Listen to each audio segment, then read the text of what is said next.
매일 성경 묵상을 돕는 해설 가이드입니다. 안녕하세요. 묵상 코치입니다. 함께 읽고 나눌 말씀은 사도행전 2장 14절에서 36절까지 말씀입니다. 베드로는 여러 나라 방언으로 말하는 사도들의 기이한 모습에 놀란 청중을 향해 자신들은 아침부터 술에 취한 것이 아니라고 해명합니다. 베드로는 그들이 보고 들은 것이 이미 선지자 요엘을 통해 말세의 만민에게 성령을 부어주기로 약속하신 하나님 약속의 성취라고 설명합니다. 14절에서 21절은 베드로의 설교입니다. 오순절 사건을 바라본 청중들은 두 가지 반응을 보였습니다. 많은 이들이 놀라며 긍정적 반응을 보인 반면 일부 사람들은 제자들이 술에 취했다고 조롱했습니다.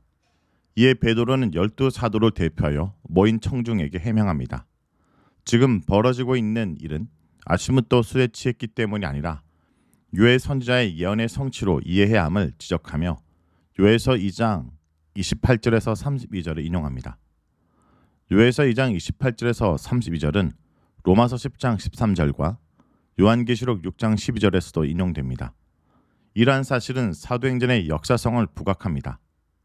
요엘서 2장 28절에서 32절은 사도행전을 기록하면서 처음 인용한 것이 아니라 이미 초대교회에서 인용된 것임을 보여주기 때문입니다. 요엘서의 문맥에서 하나님이 메뚜기 떼를 통해 이스라엘을 심판하겠다고 하셨을 때 이 경고의 메시지를 듣고 백성이 회개하였습니다. 이 하나님은 그들의 회개를 받으시고 심판을 처리하시며 풍성한 추수를 주겠다고 예고하십니다. 그리고 나서 그 후회로 시작하는 인용 본문이 뒤따릅니다. 베드로는 선지자 요엘의 예언이 바로 오순절 사건으로 성취되었다고 말합니다. 베드로는 요엘의 예언이 말세에 해당한다고 생각했고 지금 자신들이 그 말세의 때를 살고 있다고 주장합니다. 하나님의 구원 역사가 지금 일어나기 시작했다는 것입니다. 그럼 이 예언의 핵심은 무엇일까요? 첫째, 하나님의 영이 남녀노소를 막론하고 모든 사람들에게 부어집니다. 구약시대의 특정 인물, 선지자, 왕, 제사장에게만 국한되었던 것이 만민, 자녀들, 젊은이들, 늙은이들, 남종과 여종에 허락되었습니다. 교회 시대가 열렸음을 알리는 것입니다. 여기에 언급된 예언, 환상, 꿈은 각각 다른 것을 의미한 것이 아니라 구약 예언서의 표상의 다양성을 위한 시적 표현으로 간주합니다. 따라서 17절에서 18절은 성령의 극적 체험을 말하는 것이 아니라 말세에는 성령의 도우심으로 깨닫지 못했던 하나님의 뜻을 올바르게 깨닫게 될 것임을 말합니다. 둘째, 말세에는 기사와 징조가 나타날 것입니다. 요엘의 이적을 하늘과 땅에 베푸리니가 위로 하늘에서는 기사를, 아래로 땅에서는 징조를 베푸리니로 바뀝니다.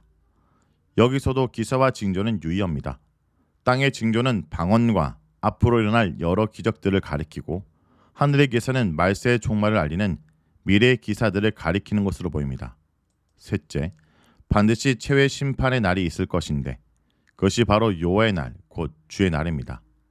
여호와의 크고 두려운 날이 주의 크고 영화로운 날로 바뀐 것은 히브리 본문이 70영으로 번역되면서 발생했습니다. 그런데 여기에 중요한 기독론적인 함의가 담겨 있습니다. 요엘서의 주는 여호와를 가리킵니다. 그러나 사도행전에서 주, 퀴리오스는 주 예수를 암시합니다. 36절에서 예수님은 주로 선포될 것이기 때문입니다. 넷째, 누구든지 주의 이름을 부르는 자는 구원을 받으리라 라는 이것이 구원의 핵심 메시지입니다. 주 예수를 의지하고 신뢰하는 자는 구원을 받게 될 것이란 뜻입니다. 베드로가 당시 히브리 본문을 인용했다면 주의 이름은 야훼, 하나님의 이름을 가리켰을 것입니다. 그러나 70인역에서 익숙한 사람들에게는 큐리오스가 예수를 의미한다는 사실이 더욱 분명하게 전달되었을 것입니다. 22절에서 28절은 이어지는 베드로의 설교로 예수님의 부활에 대한 성경적 입증입니다. 베드로는 예수님이 행한 기사와 표적들은 하나님이 친히 하신 이름을 밝힙니다. 유대인들은 예수님을 하나님이 보내신 메시아로 알아보지 못하고 그를 십자가에 못 박아 죽였습니다. 법 없는 자들은 예수님을 실제적으로 죽인 자들을 가리킵니다. 그러나 이 모든 일은 하나님의 뜻과 미리 아심 가운데 이루어졌습니다. 우리는 여기서 하나님의 예정과 인간의 자유의지라는 역사를 보게 됩니다. 사람들은 자신들의 자유의지를 행사해 예수님을 죽였습니다. 그들의 사례는 구약에서 예언되었던 예수님의 죽음과 부활에 대한 하나님의 계획으로 이어졌습니다. 그렇다고 해서 법 없는 자들은 책임이 감면되거나 면제되는 것은 물론 아닙니다. 24절 이하는 부활에 관한 것입니다. 여기서 중요한 사실은 초대교회가 예수님의 부활을 기정사실로 믿고 증언했다는 점입니다. 이는 주님의 부활에 대한 초대교회의 확신을 반증합니다. 베드로는 예수님이 메시아이시기 때문에 부활하실 수밖에 없다고 말하면서 시편 16편 8절에서 11절을 인용합니다. 여기에는 초대교회의 창의적 구약주의가 나타납니다. 베드로는 이 시편 구절을 메시아가 직접 다윗의 입을 빌려 자신의 부활에 대해 진술했다고 해석합니다. 시편 16편은 다윗이 어려운 역경 가운데서도 하나님을 신뢰하고 의지하는 신앙의 표현입니다. 그러나 베드로는 인용된 시편 본문부터 주어가 바뀐다는 관찰로부터 더 이상 다윗이 아닌 곧 메시아의 독백으로 이해합니다. 베드로는 다윗은 이미 죽고 그의 묘가 아직 남아있으므로 이 예언은 다윗이 아니고 다른 사람을 대신해 말한 것이라고 설교합니다. 다윗은 후손 중 한 명이 자기 보좌에 앉을 것을 알았습니다. 또한 다윗은 선지자로서 미래에 일어날 일을 미리 예언할 수 있었습니다. 베드로가 이 시편을 인용하는 이유는 다윗의 입을 통해 예수님은 이스라엘이 고대하던 메시아일 수밖에 없다는 확증을 하기 위함입니다. 예수님의 메시아임을 입증한 베드로는 이제 성령 강림에 대해 설명합니다. 예수님의 부활은 죽음에서 다시 살아난 것뿐 아니라 하나님 우편으로 승기로 이해됩니다. 이는 35절에 인용된 바 시편 110편 1절에 의거합니다. 다윗은 말합니다. 주께서 내 주에게 말씀하신다. 너는 내 하나님 우편에 앉아있으라. 이 구절은 초대교회에서 일찍이 가장 널리 알려진 메시아 시편입니다. 신약에서 22번이나 인용과 암시가 되었습니다. 또한 바리새인들과 변론하실 때 예수님이 자신의 초월적 정체성을 암시하며 직접 인용한 시편입니다.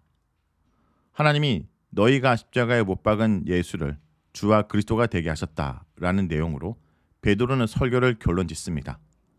베드로의 설교에서는 인간의 행동과 하나님의 행동은 극명한 대조를 이룹니다.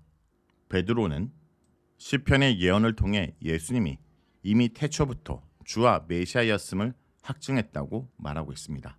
성도 여러분, 오순절 성령 강림은 선지자 요엘의 예언을 성취한 사건입니다. 베드로는 특별한 경우에 특별한 사람에게만 한정적으로 허락된 예언과 꿈이 허락된 예시대가 가고 성과 계급, 나이를 초월하여 모든 육체가 하나님의 뜻을 계시하는 일에 참여하는 새 시대, 즉 말세가 도래했다고 선포합니다.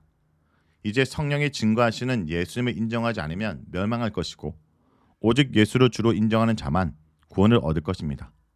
누구도 성령을 독점할 수 없습니다. 그분의 자유로운 주권에 따라 역사하심으로 예수님의 왕권을 구현하고 교회를 세우며 증인을 삼으십니다. 성도 여러분, 하나님의 사람은 모두 성령의 사람이며 하나님의 교회는 성령의 교회임을 잊지 않길 바랍니다. 말씀을 얻고 기도하겠습니다. 주님, 감사합니다. 특정한 사람에게만 부어졌던 성령이 우리 모두에게 부어져 이제 우리 자신이 성령님이 임재하시는 주님이 계시는 성전이 되게 하심을 감사드립니다. 오늘도 이 성전으로 온전히 살아가도록 우리를 인도하여 주옵소서. 그리고 성령님이 내주하시는 이 삶이 주님을 드러내는 삶이 될 수 있도록 우리를 사용하여 주시옵소서. 예수님의 이름으로 기도합니다. 아멘.